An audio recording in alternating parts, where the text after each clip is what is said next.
प्राकृतिक संसाधनों और सांस्कृतिक समृद्धि से भरपूर उत्तर पूर्व भारत, जिसे 7 बहनें और 1 भाई के रूप में जाना जाता है, दशकों तक राजनीतिक उपेक्षा का शिकार रहा। पहले की सरकारों की अनदेखी ने इस क्षेत्र को विकास के अवसरों से वंचित रखा था। लेकिन 2014 में जब प्रधानमंत्री मोदी ने पहली बार उत्तर पूर्व का दौरा किया, तब उन्होंने इसे भारत का अष्टलक्ष्मी करार दिया और इसे कनेक्टिविटी, व्यापार और नवाचार का केंद्र बनाने का संकल्प लिया।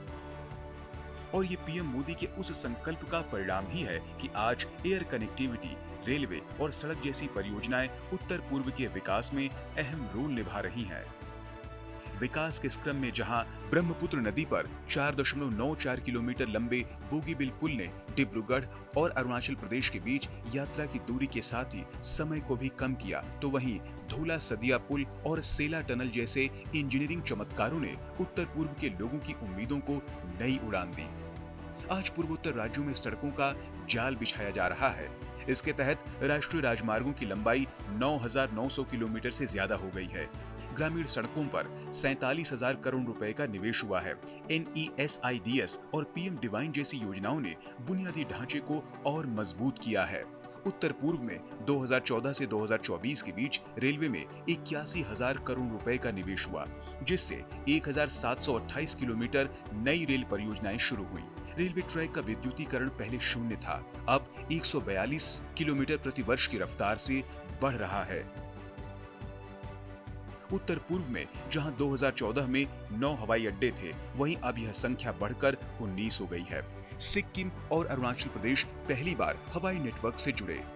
ब्रह्मपुत्र नदी पर रो-रो फेरी सेवाएं शुरू की गई हैं, जिससे कम लागत में सामानों का परिवहन संभव हुआ है।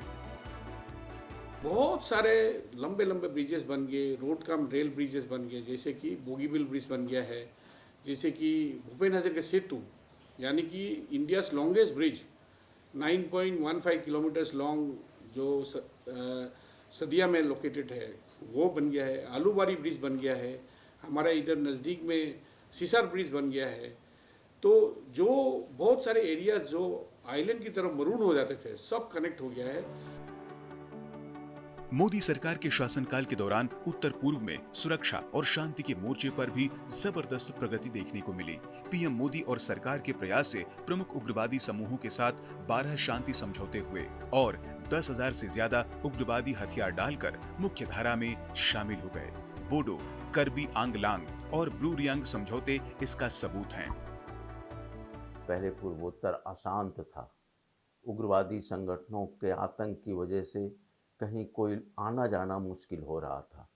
लेकिन इस सरकार के सत्ता में आने के बाद न केवल उग्रवादी संगठनों के साथ सफल शांति वार्ता हुई, बल्कि उन्हें मुख्य धारा में लाने का प्रयास किया गया और वो मुख्य धारा में शामिल हुए। इसका परिणाम ये हुआ कि जब शांति आई तो विकास को नई गति मिली।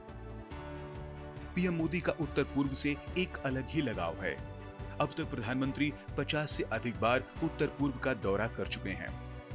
अपनी इन यात्राओं के दौरान पीएम ने बार बार कहा है कि उत्तर पूर्व न दिल से दूर न दिल्ली से दूर।